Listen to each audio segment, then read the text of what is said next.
Olá pessoal, tudo bem? Sejam bem-vindos a mais um podcast Papo de Basquete. Esse podcast que já é usual de vocês depois das rodadas da NBB, que a gente faz a avaliação dos jogos e já faz uma prospecção aos jogos que irão acontecer. A gente sempre lembra que o Papo de Basquete tem o patrocínio do chocolate Caterino, Caterino Chocolates e Café Bar, onde cada detalhe foi pensado para realçar o sabor e a magia do chocolate. Acompanhado de cafés especiais e opções salgadas, oferecemos uma experiência que celebra a essência do chocolate em um ambiente moderno e acolhedor. Caterino, onde o chocolate ganha vida. Eu que vos falo aqui, Alexandre Cruxem, comentarista da 107.9. Jaime Frederich aqui na minha frente, do lado esquerdo, nosso repórter, setoristas lá do União Corinthians. E trazendo mais uma vez aqui nosso convidado, Cal Knack. Personal trainer, professor de educação física e administrador daquela página que você curte, Retro Corinthians. Seja bem-vindo, Cal. Obrigado, Cruxem. Obrigado pelo convite novamente. Obrigado, Jaime. Vamos falar de novo mais um pouquinho de basquete agora, já no fim da fase regular, né? A última vez que eu vim foi depois da terceira rodada, né? Vamos falar sobre. Vamos lá. Seja bem-vindo, Jaime. Muito obrigado. Mais uma vez, fazendo o que a gente mais gosta, né? Fofoquear sobre basquetebol. Isso então vamos aí. lá. Eu aqui no meu box score aqui, eu sou do tempo antigo ainda, eu imprimo. O Jaime já vem com ele online. Vamos falar do jogo, então, que podia se tornar um jogo catastrófico, acabou se tornando um baita jogo, né? E aquele jogo que eu ouvi de bastante gente dizendo que foi uma vitória culposa do União Corinthians, né? Quando tu não tem a intenção de ganhar. Eu ouvi isso, na verdade... Mas acho que nenhum dos dois times queria ganhar, né? Pois é, esse é justamente o ponto que eu queria tocar, né? Parecia que nenhum dos times queria ganhar, principalmente aquela falta do Vieta no final da prorrogação que deu a vitória pro União Corinthians, né? Com os dois lances livres do Johnny Machuca. Mas eu falei que ele estava desequilibrado naquela bola. O problema é que o Johnny Machuca, quando foi procurar o passe da linha do lado esquerdo dele, fecharam completamente.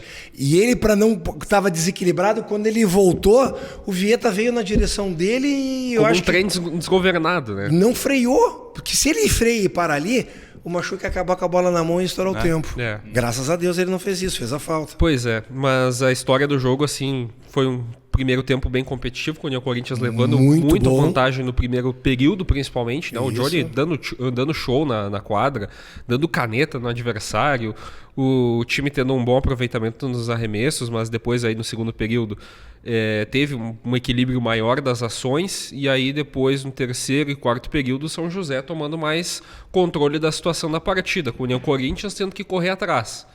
Depois que o São José passou à frente por um ponto, indo do terceiro para o quarto período, e muito disso passou pela estratégia do Regis Marelli de usar bastante o jogo com o Douglas, né? Que terminou com 25 pontos, se eu não me engano. Jogador, 25 pontos. Pois é. 9 rebotes. Era a estratégia do Regis desde o início, né? Jogar com o Douglas, né? Ele jogando principalmente num contra um contra o John dos Anjos nos contra-ataques, né? No primeiro tempo agredindo muito.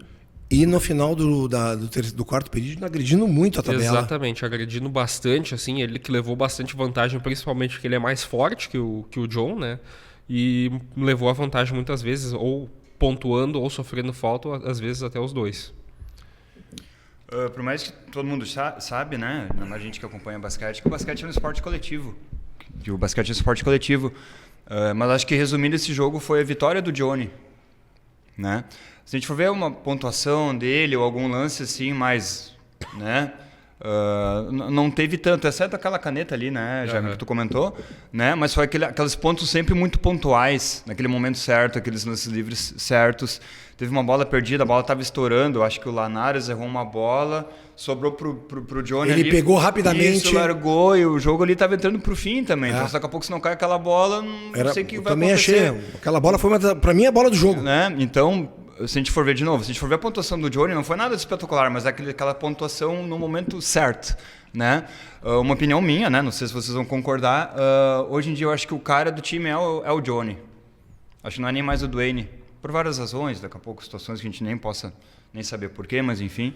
O Johnny é o cara do time. Tal jogo tem que estar decidido no fim. Bola debaixo do braço dele e ele que vai decidir, né? Nós fizemos aqui acho que foi com o nosso convidado aqui que a gente foi falar sobre o jogador, o winner game, né? O jogador aquele que vai para a decisão. E nós estávamos comentando sobre alguns jogadores e eu falei, poxa, eu acho que no União Corinthians falta isso. E o Jaime me interrompeu e falou, não, nós temos esse jogador. É o Johnny Machuca. E eu fiquei pensando, pô, realmente é. Só que a característica, e eu quero falar do jogo, antes disso eu quero falar, Johnny 15, Dikembe 13, dos Anjos 13, Dwayne Johnson 13, dos Anjos 13, e Lanaras 9, ou seja, nós tivemos quase 5 jogadores com 2 dígitos. Isso ajuda muito, muito. Tudo bem que nós tivemos 5 minutos a mais, mas os 5 minutos a mais que virou 7-6. Ou seja, um placar ridículo, baixíssimo, porque era aquilo que, eu pego o rebote, mas eu não quero, toma.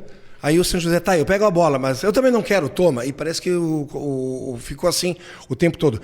Só que eu tenho falado pro Jaime que o Johnny, ele é aquele jogador que tu tem a segurança, que tu sabe que se ele pedir um pique e não der certo, pedir 2 piques e não der certo, ele vai passar a bola para produzir que o time jogue, ou ele vai sair pro contato. É inacreditável como ele tem essa leitura. E ele faz bem, né? Às vezes ele força. Ele dá aquela trombada, a juizada faz assim, segue.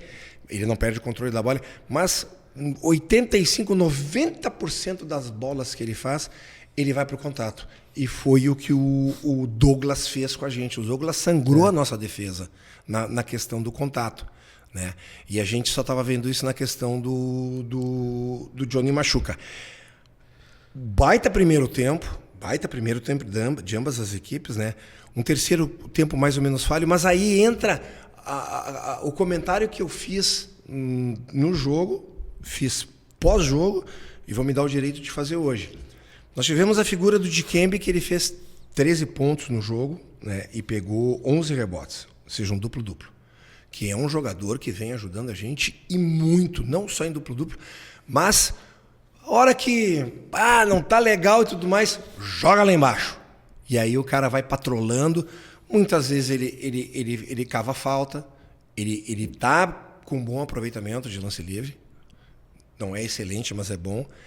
E ele é o cara, assim, que é alvo, né? Ele tá ali, é um cara grande e tudo mais. Mas aí ele vem do terceiro quarto ruim, e aí ele perde uma bola, aí ele perde a segunda bola, né? Aí ele não tá bem na defesa, e aí vai para o quarto e ele joga o quarto inteiro. E mal. E veja bem, eu não digo que ele é um mau jogador. Eu digo que ele jogou mal. Naquele jogo, principalmente. Até porque ele veio contra a Mogi, eu acho que numa fome absurda.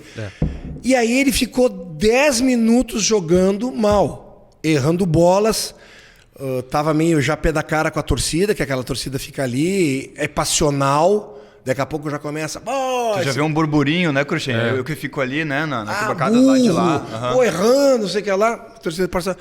Aí vai para os 5 minutos e ele joga os 5 minutos da prorrogação.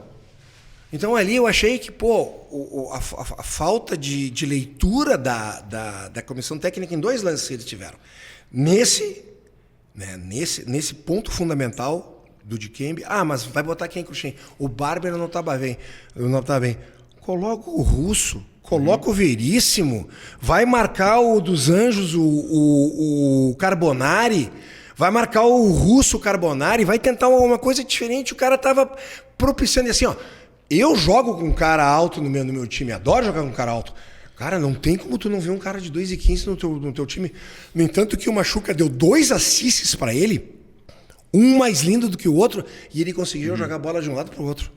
Então, a gente viu que ali era o momento. Então, essa falta de leitura que eu vi, e a falta de opção de jogada final do tempo normal. 12 segundos de posse de bola, aí o Machuca cobra uma lateral pro Dwayne Johnson, ele pega a bola, segura a bola no meio das pernas, fica olhando o placar, quando vem a 9, 8 segundos, ele resolve cortar e estava o time inteiro plantado dentro da área pintada. Ele não ia conseguir cortar nunca. E aí aquilo que eu falei, poxa, o Douglas não sangrou batendo, né, lá para dentro, por que não deu uma girada forte com alguns, sei lá, alguns corta-luz, faz um 8, faz uma passada e volta, bate a bola lá dentro e volta para fora, e aí pega o corta e vai para falta. Busca o contato, né, Cruxem? Exato. Sabe que tem um jogador que faz muito bem uma jogada que é chamado high-low, né, Cruxem, no time, que é o Lanaras. Exato. Não seria mais uma opção para essa última bola, né? Buscar um high-low, quem sabe com o Lanaras fora da bola, com esse atleta buscando um arremesso para 2 pontos, ou o Johnny buscar sofrer uma falta naquele momento também, que eu te falei também, ou até mesmo procurar o Dikembe ou o Barber que botasse dentro de quadra ali para uma bola mais perto da cesta. Para mim é uma bolinha muito mais de segurança do que o Duane buscar um corte no meio de 5 jogadores do São José. E escorregando na hora do corte, né? Quando ele foi estancar para subir, ele escorregou. Aí tira todo o equilíbrio dele também. Completamente, ele teve que... Quando ele escorregou, eu falei não. Porque aí tem que compensar com a... a gente fez uma jogada dessa contra não sei quem, que a bola caiu lá de dentro. Unifacisa. Cara, não pode, porque nós estamos pensando em playoff. E playoff, não, pode-se ver, às vezes, se ganha numa bola no inner game desse de chute. Mas, cara, nós temos o Veríssimo que joga de costas, joga muito bem. Nós temos o Johnny que corta e recebe falta toda hora. Nós temos o Lanaras que faz um high-low ou muitas vezes também vai lá para dentro e tudo mais. Jogadores que têm um bom percentual de aproveitamento de lance livre. Né? O Dikembe não é tão... Mas poderia ser uma bola também nele. Sim. Não direto. Mas de repente, tu vê, né? Tava tão difícil que quando jogavam a bola no poste baixo, o Carbonari marcando ele, o outro homem, muitas vezes o Douglas, abandonava e vinha dobrar no Dikembe. O Dikembe tinha dificuldade de girar a bola, tinha dificuldade de cruzar essa bola, porque eles fizeram essa leitura. Porque vai ficar alguém livre, né? Exato, e fizeram essa leitura. Porque o Dikembe não estava bem no jogo. Então eu acho que ali a minha preocupação foi que se tu virar a chave playoff e tu fizer um jogo desse dentro de casa e não tiver um suporte que venha... eu fui atrás depois. O Barber e o John dos Anjos voltaram de São Paulo com algumas placas na garganta e febris. Deu para ver que o dos Anjos no final do jogo estava pálido, branco.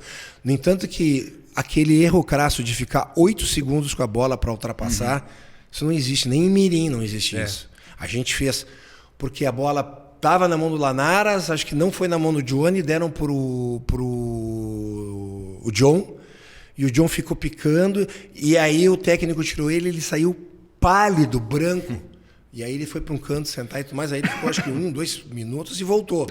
Né? E aquela história que tu falou, né, Cruxem? Um time tava dando a vitória pro outro. Não, toma tu, não, pega pra ti, agora é minha vez, não, pega pra ti de novo. Voltando um pouquinho ali, Cruxem, da história ali da troca, daqui a pouco botar o Russo ali como... Daqui a pouco uma opção. Daqui a pouco até como pivô. Daqui a pouco, e possivelmente o Corinthians não treine isso, não sei, né? O Russo, ele fazia muito jogo de pivô quando tava no Cerrado, principalmente no Vasco, ele até deixou meio que te fazer um pouquinho. Mas acho que para mim daqui a pouco poderia ser uma opção. De novo, não sei se eles treinam. Mas, eu comento isso com o Jaime, mas eu acho que não é mais a característica dele. Eu gostaria muito ver ele fazendo mas ele fazia, né? O que o Veríssimo faz um pouquinho. Cara, o Veríssimo é impressionante, cara. O Veríssimo, quando ele olha de lado, indo para o ataque, ele já faz esse cara que tá marcando? Ele já dá um toque no machuca, o pivô vai embora, ele vai lá para baixo, já se pô, e a bola chega nele, ele vai pro pau. O Veríssimo é mais rápido também, né? Ele consegue... Tudo bem, mas poxa, se o Russo vai lá para baixo de costas, ele não precisa defender a bola que chega nele, mas ele vai criar uma insegurança no marcador, dizendo, porque o cara é alto, o cara é grande, né? Então a gente vê aquela questão assim, outra coisa que eu notei, né? A leitura nossa no jogo São José estava uma leitura um pouco lenta, porque assim, a bola estava chegando no Dikembe, mas estavam dobrando. Então aí a gente, ou o Dikembe pega essa bola e dá um corte a 1 milhão de velocidade, que não é o que ele faz, por causa que o cara é grande, é lento e tudo mais, né? Ou ele recebe num outro momento essa bola, não aquela bola parada. Vou lá, dou a bola para o Dwayne Jones, ou dos Anjos, vem aqui para a lateral, e aí eu vou tentar passar. Cara, já está todo mundo armado para isso. E eu não sei se vocês lembram, nós começamos a prorrogação com 2 bolas de 3 pontos do Johnny, que não entrou, sim, e 2 bolas na lateral, uma do Dwayne e uma do John, querendo botar no Dikembe, e a do John roubaram a bola. Passo alto, a bola roubou. Então, podemos encontrar o jogo de uma condição dessa como São José no playoff, iremos encontrar. Iremos, porque daí é vida ou morte. Eu acho, Cruxem, que dentro dos possíveis adversários, né? Depende da colocação nossa, dos adversários, enfim. A gente vai fazer essa leitura depois. Pode ser o São José. Para mim, tem dois adversários que tu não sabe o que tu vai encontrar. São José e Unifacisa. Às vezes tu pode botar 20 pontos neles, às vezes tu pode tomar 20 pontos. Exato. É um alto e baixo impressionante, né? O Unifacisa veio numa crescente, chegou em casa contra o Corinthians Paulista, chegou no momento do jogo que eles estavam perdendo por 23 pontos. Cara, acabaram perdendo o jogo, não por tanto, mas, né, uma montanha-russa, perderam, né? São José é a mesma coisa, né? Me chamou muita atenção que, graças a Deus, a gente não viu o Adiel jogou 29 minutos. 8 pontos só. Graças a Deus. Agora, o Douglas me chamou muita atenção. Sim. Muito bom jogador.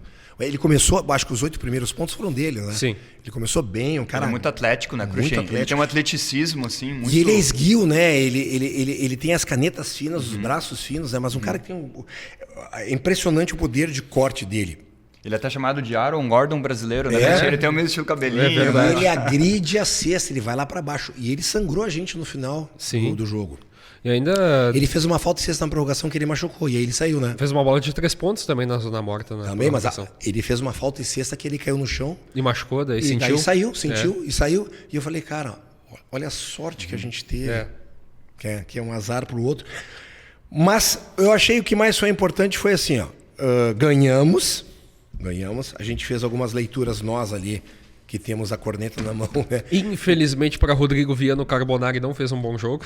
É verdade, também não fez um bom jogo, mas ele foi bem marcado, viu? Eu acho que tanto o Barber como o Dikembe marcaram bem mas ele teve viu? bastante espaço para arremesso também. Mas não caiu o arremesso dele, né? Aí foi o ponto bom. Exatamente, porque ele é um cara que tem 3 pontos razoável, não é? Mas ele chama o cara pra fora e nem o Dikembe nem o Barber saíram das bolas que ele chutou de 3 pontos, eles não saíram. Mas ele não teve um bom aproveitamento, acho que ele não meteu nenhuma de 3 pontos. Acho que ele não tá tão bem quanto ano passado, mas né, cara? no primeiro turno lá, eles deram chocolate e ele jogou muito bem, cara. Ele jogou muito bem. Né? Mas é aquele tipo de jogo que quem não entende muito de tática técnica, quem não tá vendo lá na frente a possibilidade de ter um jogo assim no playoff e tudo mais, saiu feliz do jogo.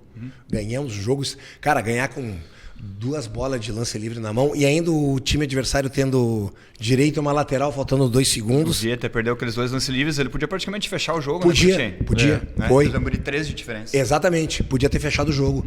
Né? Ou seja... Johnny Machuca, 13 de 14 da linha do lance livre. Foi muito bem. Ele foi muito bem. O Viana chama ele de gelado, né? E realmente eu acho que ele tem uma possibilidade muito bem. Os técnicos que eu tive sempre falaram que o lance livre é uma coisa de movimento tua. Se tu tem um movimento bom no teu arremesso, tu tem uma grande probabilidade de fazer um movimento bom também no teu lance livre. Lógico, no lance livre aí entra o teu cansaço, a tua capacidade de concentração, né? Um momento que tu está no jogo, tudo isso leva em conta, né? Mas quando tu tem... E o movimento do Johnny Machuca é perfeito, né? Sim, perfeito. A parábola, né? Bonita, alta, né? Cara, os meus lance livres às vezes assim... Aí ele cai. Quando ele faz... Deve provavelmente treinar no mínimo uns 100 lances livres aí depois de cada treino, né? Com certeza. Que pra mim é o ideal, né? Treinar lance depois do final do treinamento. 50 numa tabela, 50 noutra, tu faz e tranquilo aí tu pega o teu movimento. Quando tu tá cansado depois de um treino, né? Também, né? Aí a gente teve 2 dias de folga, né? E aí Mogi veio de jogo de prorrogação contra Caxias. Jogo de prorrogação. O jogo, pela entrevista que o Jaime fez com o Fernando Pena, um jogo que era para ter fechado, mas não conseguiu fechar. E o Fernando Pena foi muito legal, porque o técnico do Mogi falou que o time dele tinha uma dificuldade muito grande de fechar jogos. Lembrem no primeiro turno lá em Mogi? O jogo ganha pro Mogi, né? 20 e poucos pontos chegou, depois foi devagarinho, aí veio para 10. 16 estava a vantagem. 16. Devagarinho, 10, que lá, 1 minuto, tava acho que 12 pontos de diferença, e os caras entregaram o jogo pra gente, e a gente foi lá e ganhou. Eu tinha já entregado, com 3 minutos eu entreguei o jogo, falei, não vamos ganhar mais esse jogo e tudo mais. Aí tive que pedir desculpa no microfone. Outro jogo que a gente teve uma consistência de distribuição de pontos, e isso eu tenho notado muito, que quando a gente tem essa distribuição, a gente fortalece muito, né? O Duane com 23, o dos Anjos com 20, o Dikembe com 11, o Barber com 9, o Lanaras com 9 e o Veríssimo com 8. Isso ajuda muito, muito. O Barber com 6 rebotes. O Barber começou muito bem o jogo, bem né? Demais, bem demais. Botando a bola debaixo do braço, indo pro... Só uma que me chamou a atenção,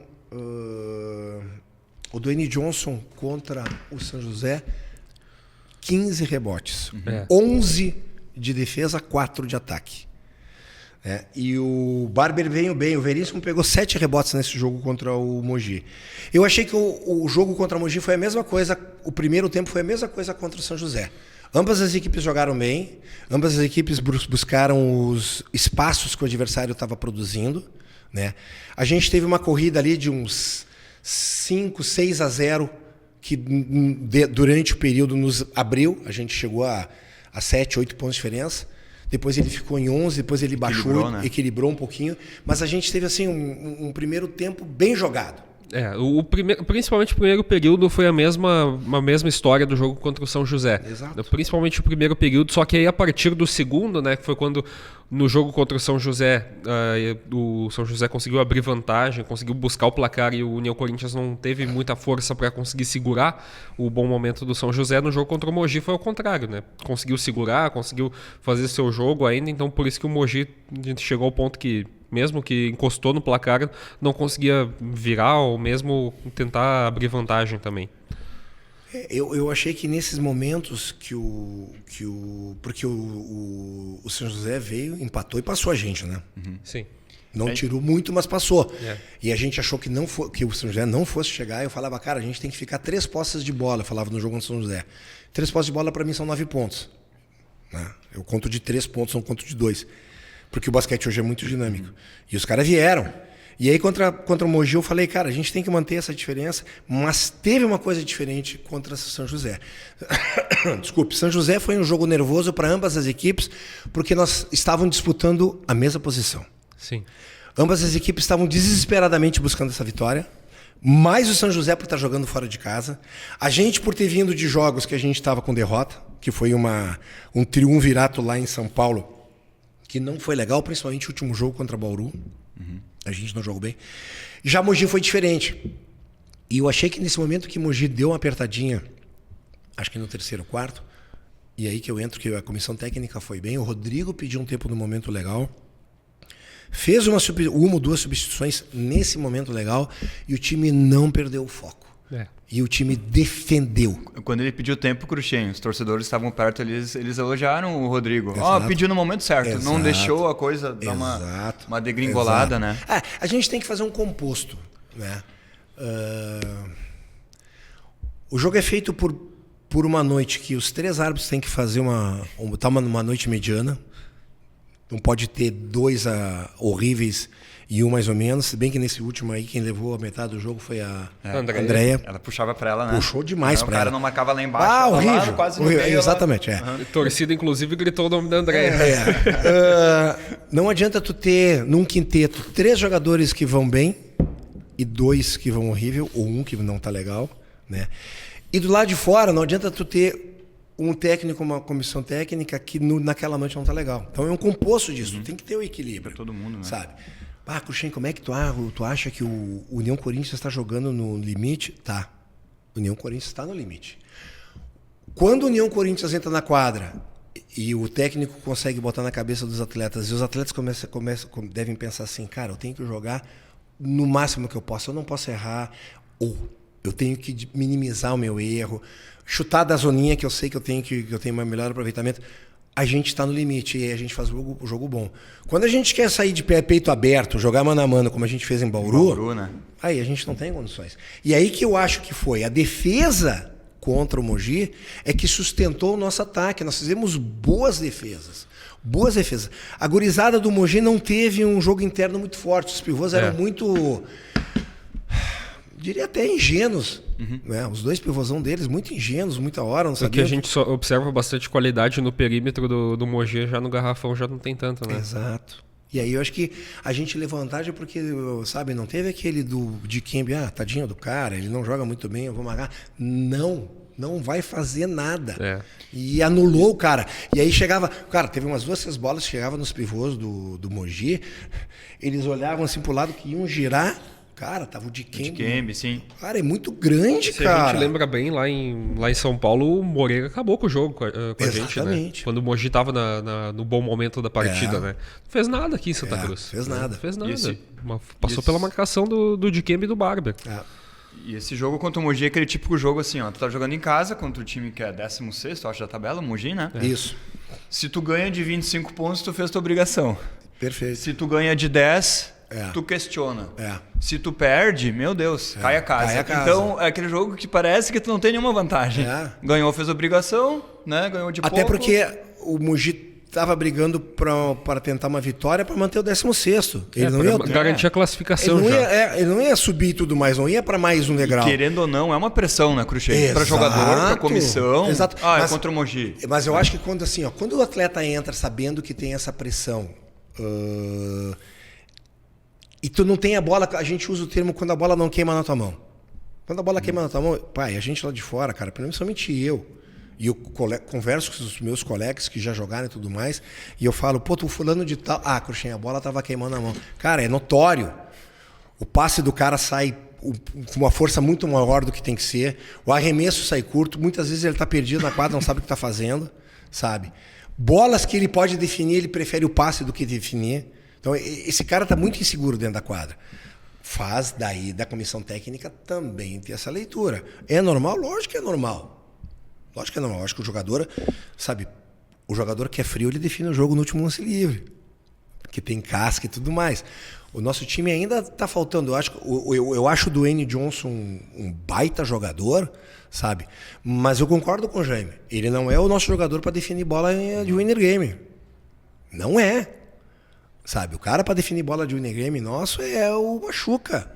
Sabe, é o cara que tem, sabe, culhão, se quer que o Dwayne defina o jogo, tem que desenhar uma jogada melhor daí. Ótimo. Né? Tem que desenhar alguma jogada para ele poder ter um arremesso mais livre ali para 2 pontos. Nem digo arremesso, até digo arremesso. Ou até corte para cesta, né? Mas a gente sabe que a bola forte do Dwayne é aquela transição que quando ele chega em velocidade é muito difícil, porque ele vai lá embaixo mesmo, ou cava falta, né? Ou quando ele consegue cortar, né? Ou quando ele corta.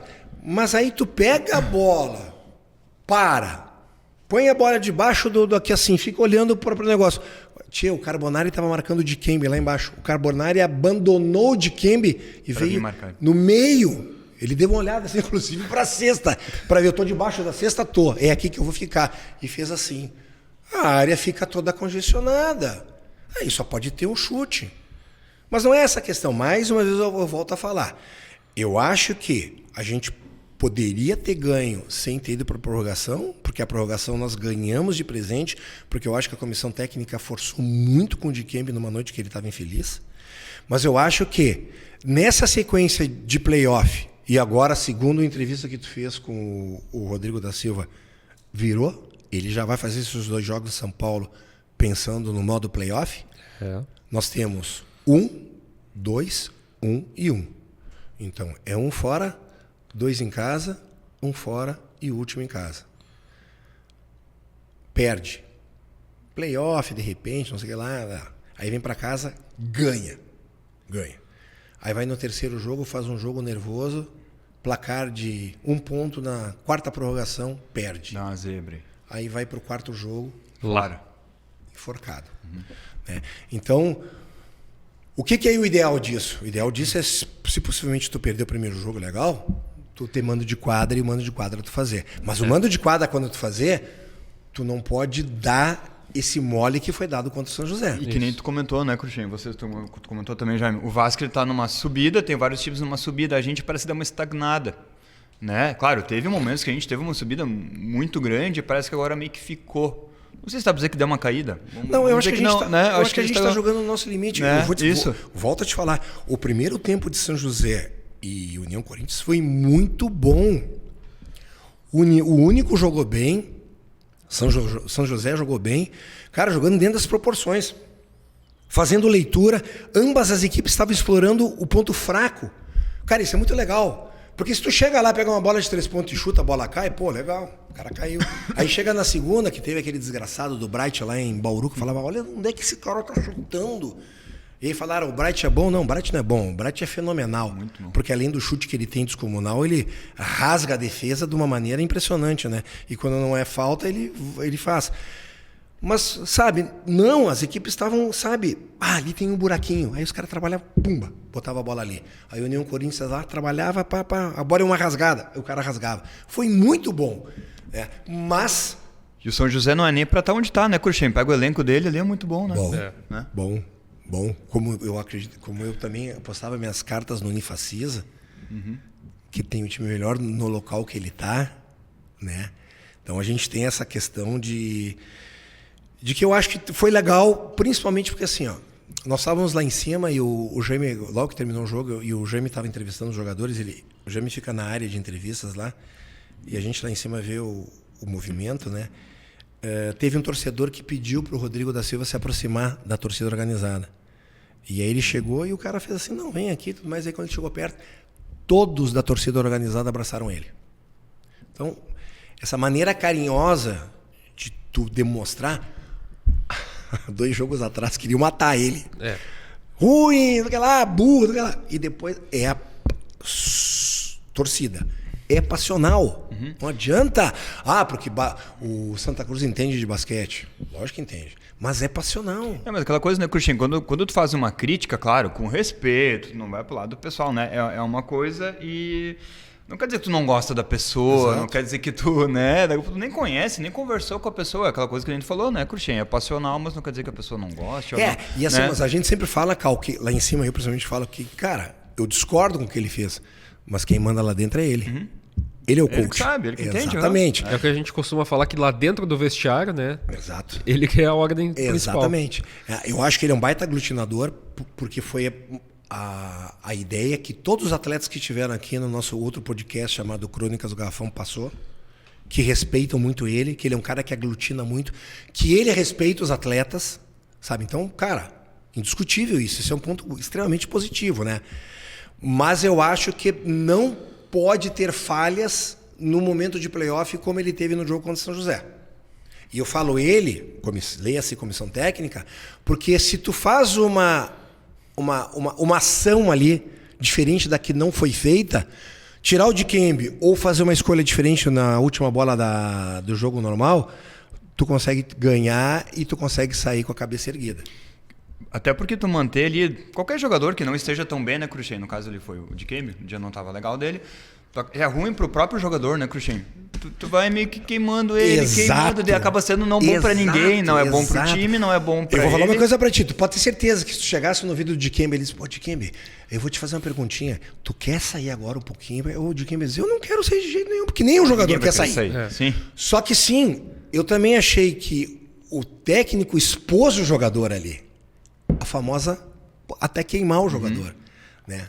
E ali ele tem que fazer essa leitura. Cara, eu tô queimando o cara tá se queimando sozinho. Não, ele vem pra cá. Não precisa não botar o cara depois. Tira o cara, vem aqui no último quarto, ele jogou 15 minutos, né? Vem cá, 5 minutinhos do meu lado. Eu vou ficar do teu lado sentado. Olha ali, ó, tá vendo? Ó? Isso aqui, ó, tá vendo isso ali? Aqui, sabe? A gente não viu isso, tu entende? Cruxem, posso fazer um adendo? Eu falei antes pro Jaime aqui, antes de começar o programa, né? Na última vez que eu vim foi na 3ª rodada, logo após uma vitória contra o Caxias. Se vocês chegassem lá, qualquer um chegasse ali, Cal, tu concordaria ou assinaria embaixo uma 6ª colocação do Corinthians, que é o que a gente está lutando agora, lá no fim da primeira fase regular, eu vou dar risada, eu vou dizer óbvio. Então, né, por mais que a gente tenha nossos questionamentos, né, nossas leituras, acho que a campanha está muito boa, né, Cruxem? Se a gente for ótima, ver, se a gente for ver os números, quem é que esperava? Daqui a pouco o Corinthians está lá faltando na antepenúltima rodada, o Corinthians está lutando para o 6º lugar e sendo mais positivo ainda. Claro, tem que ter uma combinação de resultado ali meio absurda, vamos dizer assim. A gente pode até acabar em 5º. Ou 4º lugar. Ou 4º. Isso, né? Então vamos falar nisso agora. Eu já recebi aqui, a nossa Marlene Matos já fez sinal do relógio, que está estourando o tempo e tudo mais, mas eu falei para ela dar uma seguradinha aí. Vasco. Hoje ele está em 7º lugar, atrás da gente. Tem mais um jogo em Bauru. Hoje ele tem 17 vitórias. a 18 vitórias. Eu acho que o Vasco não ganha de Borolã em Bauru. Também acho que não. A tendência... Então fica em 18. Aí a gente vem pro Pinheiros, que está em 8º lugar, abaixo do Vasco. Acima do União Corinthians tem o Bauru, que tem dois jogos em casa, Botafogo e Vasco. Acho que vai matar os dois. Então o Bauru de 18 vai para 20 vitórias e dá uma chacoletada e marca a 4ª posição dele. A 5ª posição dele. Pinheiros tem 2 jogos, Caxias e Único. Eu acho que Pinheiros não vai perder essa oportunidade. E nem vai querer. Aí nós temos o primeiro confronto direto para vaga. Nós jogamos Pinheiros e depois Corinthians. Isso. Então já no jogo do Pinheiros, dependendo do resultado, a gente vai saber mais ou menos em que confronto a gente vai ficar. Depois tem o São José, que está em 9º, que tem mais uma partida, joga com Pato em casa. Aí o São José vai a 18 também. Só que se o São José ficar com 18 e nós perdermos as 2 partidas contra o Pinheiros e contra o Corinthians tem 15. O Corinthians vai pode ir a 17, então nos incomoda porque tem mais 2 jogos. Se nós perdermos as 2 partidas, nós ficamos com 18 e o São José ganhar do Pato em casa, que tem uma grande probabilidade de ganhar, vai a 18, nós ficamos 18 pontos iguais. E aí nós vamos para saldo de cestas. Nós ganhamos de 1 ponto, perdemos de 15, 20 lá. Então a gente perde essa 6ª colocação e a gente cai para a 7ª. Então é mais ou menos isso que a gente está definindo, né? Dos 2 jogos, eu acho os 2 extremamente difíceis. O Jaime falou que o Corinthians, eu acho o Corinthians está vindo numa ascensão agora. Acabou de ganhar do Unifacisa, como o Cal falou. Exatamente. O Corinthians Paulista nos últimos 10 jogos em casa ganhou 8. Tá vindo numa ascensão. Jogos muito bons, não só ganhou. Exatamente. Assim, né? Ganhou bem. Momento bom de vir, né? Eu acho que vai ter que ser modo playoff. Tem que jogar para encarar, tem que ver o que vai acontecer. Se ficar em 7º, nós vamos pegar aí o 11º, é isso, né? 12º. 12º? Não, eu acho que é o 11º. 11º. Aí nós vamos ver quem é que vai ter, porque ainda tem perde e ganha pra gente... Não, o 7º pega o 10º, na verdade. 10º, então tá. Hoje o 10º seria o... Unifacisa. Que eu já não gostaria. Eu vou ser bem sincero. Eu gostaria de pegar o Corinthians do que o Unifacisa. Nem que repetisse, né? Desculpe. Faz o último jogo da fase classificatória com o Corinthians lá em São Paulo e o primeiro jogo do playoff já é de novo contra o Corinthians. Mas eu prefiro o Corinthians do que o Unifacisa. Mas estaremos aqui para contar. Aliás, estaremos quarta-feira, né? Amanhã de noite. Com certeza. Já na 107.9 para contar esse jogo. Na 101 estaremos. É verdade, 101 porque amanhã tem futebol na 107. Então você que curte basquete, 101.7. Na sexta-feira já 107.9. Isso aí. Sexta-feira santa, mas a gente vai estar trabalhando. A gente deseja a todos os jogadores, comissão técnica, um sucesso danado nesses 2 jogos que faltam. Cal, a gente agradece aí, passou voando rapidinho. O tempo. Mais uma vez, tu ganha um presente do nosso patrocinador. Muito obrigado. O Chocolate Caterino, onde o chocolate ganha a vida. E a gente está devendo para você a nossa inserção e a nossa a divulgação no podcast Crônicas do Garrafão da comissão técnica, né? Mas é que o pessoal está em viagem, né? É verdade. E agora está um momento bem delicado. Eu falei com o técnico, o diretor Diego Puntel. Um abraço, Diego. Está bem delicada a situação para eles virem aqui, ter um tempo e tudo mais. Então a gente vai dar uma acalmada. Vamos ver como é que vai ser esse final de classificatória para o início do playoff. Se der um tempo, a gente traz aqui o pessoal. Com certeza. Um abraço, pessoal. Até a próxima.